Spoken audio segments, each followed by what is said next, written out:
What's up YouTube, Dell here from Zephyr, and today I'm finally able to bring you an update to Darklords. Now this is going to involve the brand new Power Patrons, and the best thing about it is all the Power Patron cards you use are super or lower in rarity. I'll show you the basic combo of where you're going to be able to utilize the engine in the end as well. The idea is that with the Power Patron engine, you can either turn it into a very small, like 4-card package that basically helps you search out a Dark Fairy, or in this version that I've done, I've completely replaced the Sulphur Cord package, put in the Power Patron package, and it can open up the door to some very powerful rank 10s, whether that be Omni Negates or whether that just be general negates itself. It can really give you a couple of different options to help protect your field as you're trying to build it or increase your consistency. So with all of that out of the way, please smash that like button, hit that notification bell, and subscribe so you won't miss out on any more upcoming content. Starting off with the Darklord cards themselves. So you're going to be playing 3 of your Darklord Jehuti. This is like your ideal normal summon. It's probably like the only normal summon you ever want to do. And I suppose that's the one benefit or negative, depending on how you look at it, compared to the Sulphur Cords. Is the Sulphur Cords played cards that sometimes would clog you down a little bit and conflict with your normal summon. Whereas with the Power Patrons, you just have cards that can conflict because they're just high level monsters. Also remember, we did get an insanely brand new card, which was only a common, in the form of the Rahamu, the Envoy of the Sacred Tombs, which is insane. I was highly tempted to play 2, but the extra is actually really tight, so I decided to play 1, and I'll explain that as we go. So, backing up your Jehuti, we are playing 3 of the Darklord Golgolet. This card is just incredible as well. Like, I really want this to get a future foil upgrade. This card is what makes the deck tick massive. Now, the one big thing that I am kind of like missing, which is what I'll do more and more in testing, is I do miss Herald of the Orange Light. And the reason I miss that is because Herald of the Orange Light would allow me to discard the Golgolet turn 0. Not only would I negate one of my opponent's cards and destroy them, but also, or like a monster to be specific, but I'd also then be able to trigger off the Golgolet. The best thing about the Golgolet is as long as it is sent to the graveyard, it doesn't care how it gets there. And there is a card in the extra deck that there's a way to trigger this during the end phase, which may be a little bit late, but the idea is that there are just ways to get it to the graveyard in different forms. But in place of the Herald of the Orange Light, you do open up the door to play Dominus Impulse. So then it kind of comes down to it is, do you want to play Dominus Impulse, which is just a 1-for-1 negation, or would you want to play Herald of the Orange Light? So there are pros and cons to everything. Like if you don't see another fairy in the hand, Herald of the Orange Light is dead, and Herald of the Orange Light will burn through your hand resource very quickly. Considering the Power Patron combo does require you to discard a card sometimes as well, it can get a little bit congested, but that kind of really comes down to what you have access to. Then we've got 3 Darklord Yugioh. I'm highly tempted to also add a Lure of Darkness to the deck, just for the pure fact that with a Lure of Darkness, you can also, banish your Darklord cards, but you can also banish spare Power Patron cards. There are some times when you can bring back Power Patron cards from the banish zone. Honestly, the deck's already 43 cards. I'm still trying to find 3 cards I feel comfortable cutting in order to kind of keep it to a 40. But then there are cards you don't mind burying a little bit in Darklords. But Yugioh being the discard itself, and then any Darklord to draw 2 cards is nuts. I still got the 1 Indulged. I'm not sure if I want to keep this or not, but I still have that as an option. And then, of course, you do play the 1 Darklord Morningstar. The best looking card, the strongest card, but the biggest brick. It's a card that you don't ever really want to see. There are ways you can get it down to the field off using your Condemned Darklord, because it means you can banish from the graveyard. But very rarely do you ever actually just want to normal summon this card out. Again, you want to try and reserve that for the Jehuti. For the spell cards, 3 Banishment, so your Searcher of everything, 1 Contact, and then 1 Darklord Dance. There has been times in the past where I've considered playing 2 Darklord Dance. Honestly, I'm kind of happy with 1. I don't want to push this deck to a 45 card build, but there are ways you could do that. But if I'm going to do that, I don't think it's going to be Darklord Dance that I increase. I'm probably going to be increasing more Breakers or anything else in between. Then for the trap cards, I still play the 1 Enchantment and the 1 Rebellion. You can play whatever mixture you want. You can play the Negate Trap. I quite like the Snatch Steal effect to this card. I feel that a lot of people are prepared for cards to be negated, and I've said this many a time before. More people are prepared for an Ash Blossom than they are for a Ghost Ogre.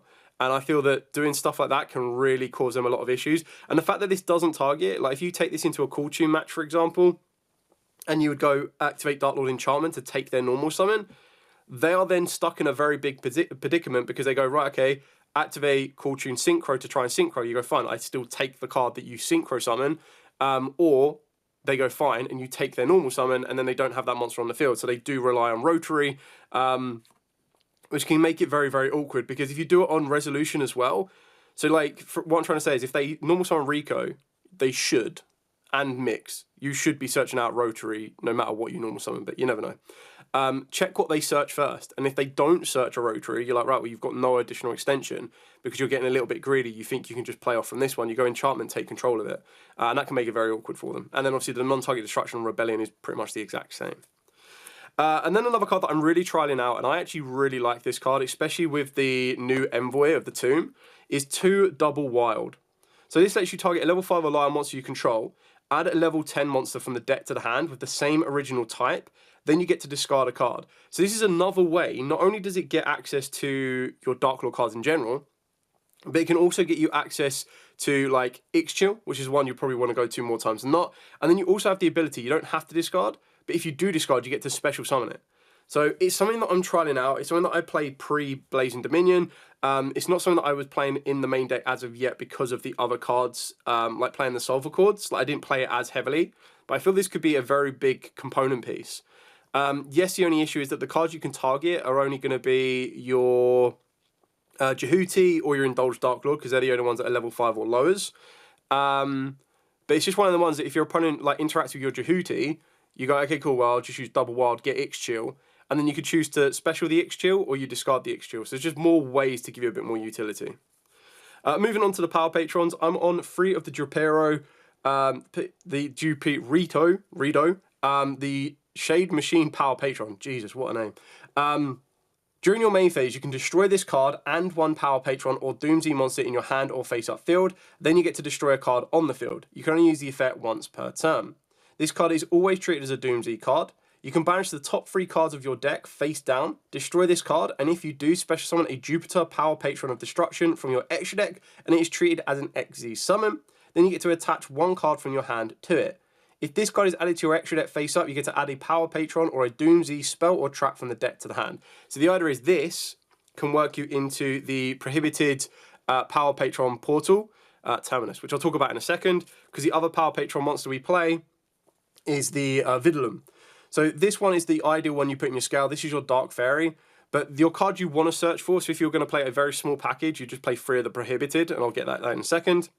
But you get to activate one of the effects in the scale, destroy this card, and if you do, special summon a Power Patron monster from the hand or grave. That's what you're going to want to be doing more times than not, because if you go with the Power Patron portal Terminus, you send a Power Patron monster from the deck or extra deck to the grave, then add a Dark Fairy. So you can send this, add a Dark Fairy being this, you scale this, destroy this, and then it will get the ability to revive the Shade. And then when this card is put up into your extra deck face up, you add a Power Patron card from the deck to the hand. So that can then get you access to your Patron Planet. And the Patron Planet lets you reveal a Power Patron monster in your extra deck, banish, face down 1 card from the hand, then add to your hand or special summon a monster from the deck that mentions the revealed monster's name, except in its once per turn restriction clause. You can only use the effect of the plundered Power Patron plane, Vidola, once per turn. Woo! Monsters your opponent controls lose 100 attack for each banished card, and your opponent cannot activate the effects of cards in the graveyard while you control Nerva, Jupiter, or Gennaro, the Power Patrons. So these are like your Fusion, Synchro, and XEs. But the idea is that you're able to get a rank 10 on play, which is going to be these 2 cards here, and then that opens up the door to like Rudras and everything else in between. There's a lot of text to keep in mind, so you could go more Vingdrum if you wanted to, but the idea is that just playing a very small package of 3 prohibited and 1 of this gives you, or not even, doesn't even need to be 1, it just needs to be a Power Patron you can send from the deck or extra deck to the graveyard, and then that lets you search out a Dark Fairy. So send a Power Patron monster from the deck or extra deck to the graveyard, then you get to add a Dark Fairy monster from the deck to your hand. Also, you cannot declare attacks for the rest of the turn except with Power Patrons.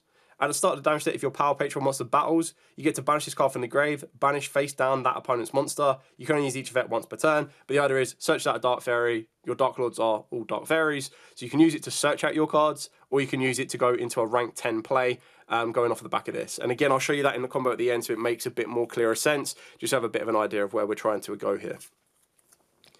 And then, of course, we've got the Plundered Power Patron Plane. So this is a field spell. I've already kind of mentioned what it does. So the fact that it also reduces your opponent's monster's attack because of all your banished cards, it also includes your Darklords, which can be really, really important.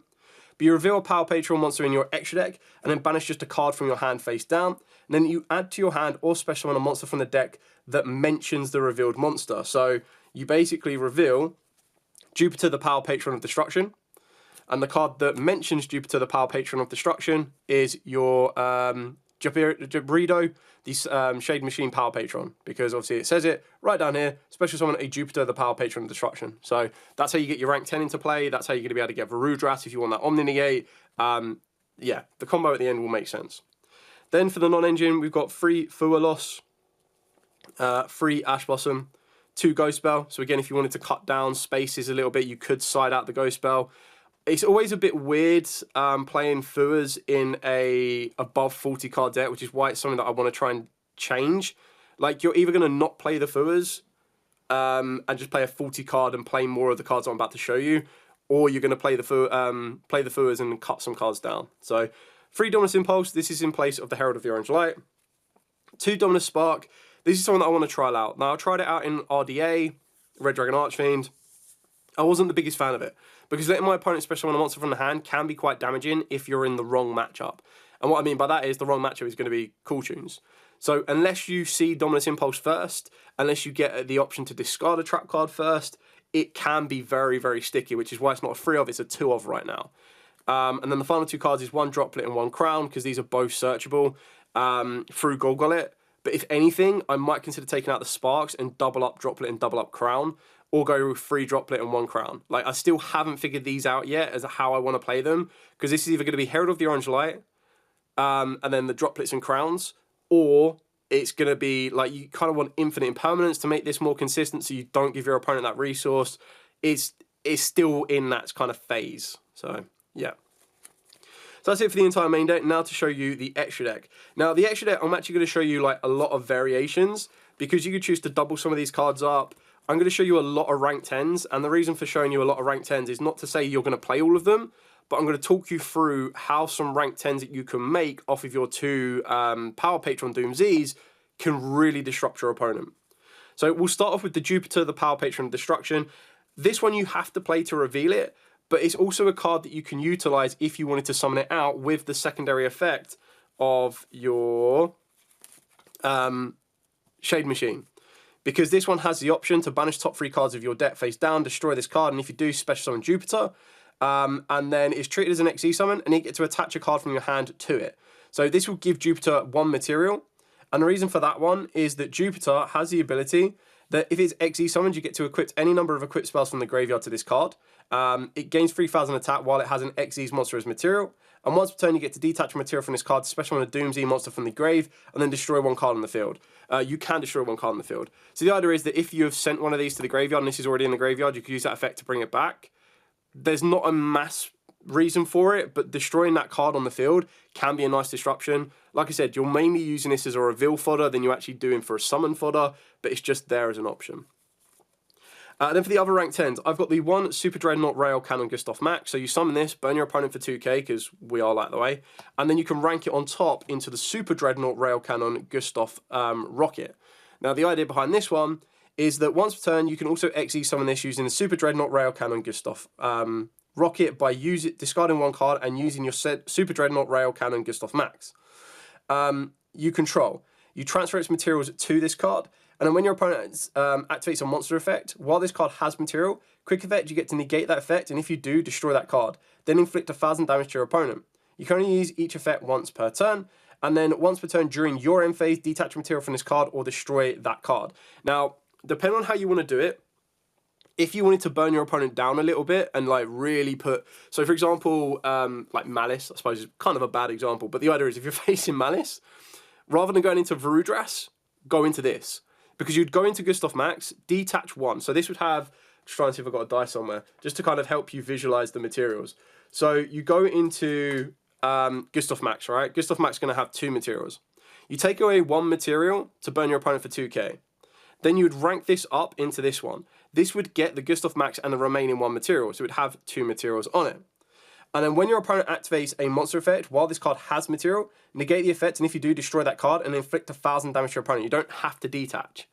And then during the end phase, you have to detach a material from this card or destroy it. So you detach a material, meaning it's got one material left on it, so that negate then travels through into your opponent's turn, and then you would have burnt for 2k, burnt them for a K there, and then you're going to burn them for another K when they activate something. And then during your end phase, so you don't have to detach anything. You sit on this card and it comes back to you. You've got a 5k swinger that still has the negate attached. So like Varudras, if you want to negate and destroy, you have to detach both materials. Varudras does have the destruction effect as well. But the other is if you want to maintain a card that's going to give you 3 negates and burn your opponent down to 4k, and technically it can burn them down to 3k, you go with the Super Dreadnought. So I thought it was just a cool little option that I didn't mind using. Another one, if you want to be degenerate and burn your opponent down, is you've got your number 35 Ravenous Tarantula.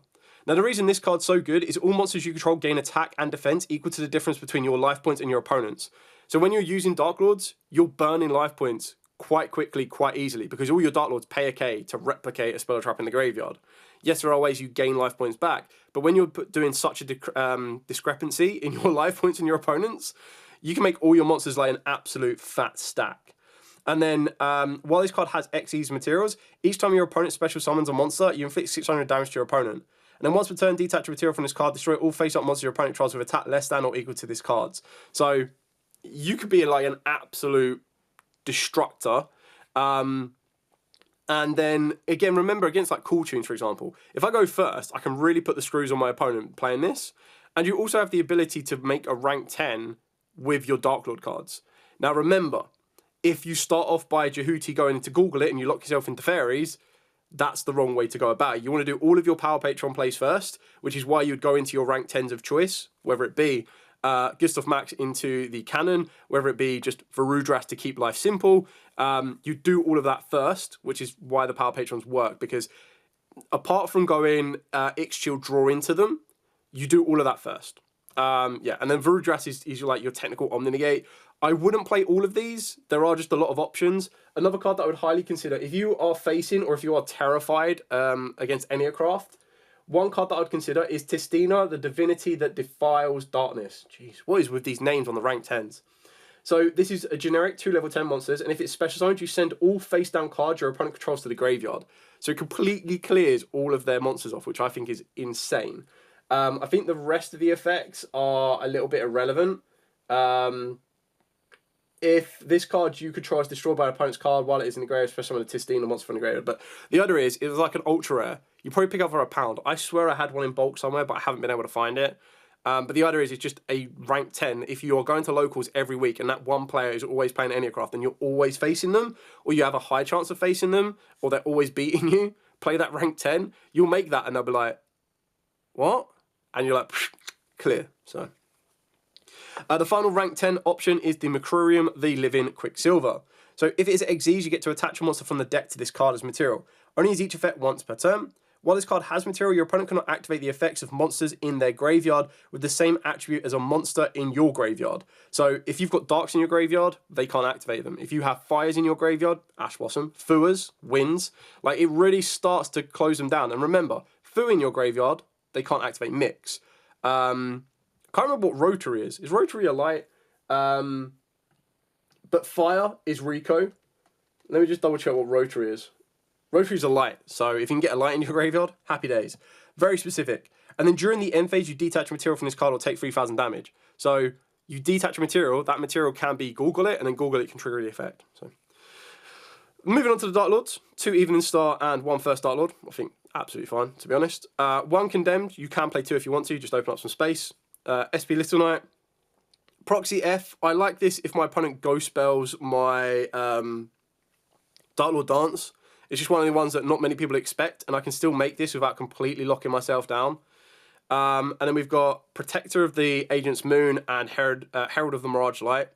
So this one just helps you deal with spells and traps and lets you discard your cards. Remember, they are light attributes, so if you do use Impulse, it will lock you down a little bit, which is why I'm tempted by Herald of the Orange Light. And this is just spot removal, because it tributes its cost as well. Could be very, very helpful to get you out of sticky situations. And then the final card is the one Rahamu, the Envoy of the Sacred Tombs. So it's 2 effect monsters, very generic. Once while this Link Summon card is face up on the field, you get to normal summon a level 5 or higher monster without tribute. And then during your main phase, you get a quick effect. Immediately after this effect resolves, normal summon a level 5 or higher dark monster. During your end phase, you get to reveal any number of monsters in your hand and place them on the bottom of the deck in any order. Then draw cards equal to the number placed. So it can be really nice to recycle your hand if you need it to. Like put back a 4, let's draw some more cards. It's also really good in being able to get like, what I found previously is sometimes my opponent will like negate or like forbidden droplet my Darklord monsters, and I'm sitting there like, right, okay, cool, now all of the effects in the graveyard are irrelevant. There might be times where I'm like, right, I've got enchantment and I've got punishment set. If I activate both of those and tribute off both my monsters, I can't do anything. Whereas this, if you keep this on the field, this uses the effect, summons one down, and then that reinstates. Like if you're bringing down an Yugioh, that then uses the effect to bring back Contact. Contact can then bring back your Darklord Evening Star. Evening Star can then use this effect again. So you start to snowball back your advantage. Really good card. Like absolutely insane that it's a common, but I will take it all day long. So that's pretty much it for the entire profile. Now what I'm going to do is, this is very basic, okay? Very, very simple, very, very basic.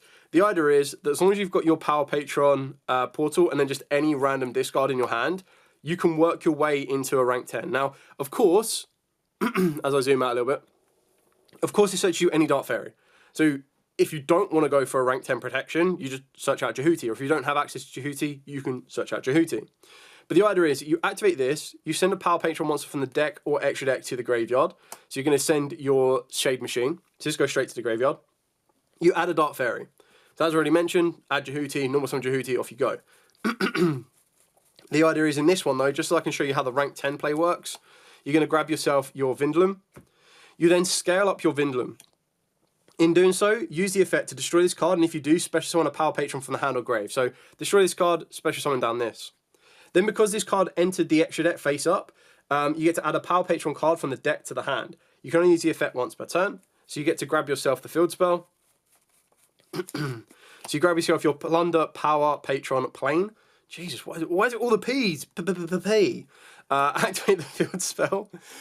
Use the field spell's effect. So you reveal a Power Patron monster in your extra deck. Banish face down one card from your hand, which is going to be the random Ash Blossom that I'll show you in a second. But the idea is you reveal Jupiter, the Power Patron of Destruction. And then in doing so, banish the Ash Blossom from the hand. And then you get to special summon one monster from the deck that mentions that revealed monster's name. So your Shade Machine will come from the deck. There's your 2 level 10s. Overlay both of these, and then this just opens up the door for anything you want to. If you want to banish the top 3, you can of course get Jupiter out. But in this one, you're just going to go straight into a Vrudras. And then if you take into account the other 3 cards you have in the hand, if any of those are Jehuti or route to Jehuti, you can go from there. Yeah, there's just loads of different options. There's no way that you don't cycle through this card, so you should always get a Dark Fairy, so it's very rare that you don't have access to Jehuti. And it's just one of the ones where if this hand can't extend this field, you're probably going to have to take the risk that this searches you out Jehuti. And if you search out Jehuti, you don't need to banish the random card from the hand, so you've got your 4 cards to play with. So there's loads that you need to consider in this trifecta like cards is how it works. But the idea is, Vrudras, there's your Omni Negate. Heck, if you want to be really greedy and really spicy, which is the way that I prefer to go for it, you just go into Gustav Max, burn for 2k, and your opponent's like, wow, you're playing Power Patron Trains? And then you go into this guy, and they're like, oh, damn, I now know what this card does. So, and then worst case scenario, let's say you don't want to use Jehuti. I don't know why you wouldn't, or you don't want to search Jehuti. Those 2 Power Patron cards can just become the Envoy, and the Envoy can then special summon down like an Yugioh or anything from the hand. Very rare that you'd want to do that. I don't know why you'd want to do that, but I'm just showing you as the option that you can use. More times than not, you're either going to go for Vrudras or the train route. I think the train route's going to be really funny. But yeah, it kind of gives you a lot of options to play around with. And that's pretty much it for the entire profile. Like I said, there are still a little tweaks that I want to make with the deck.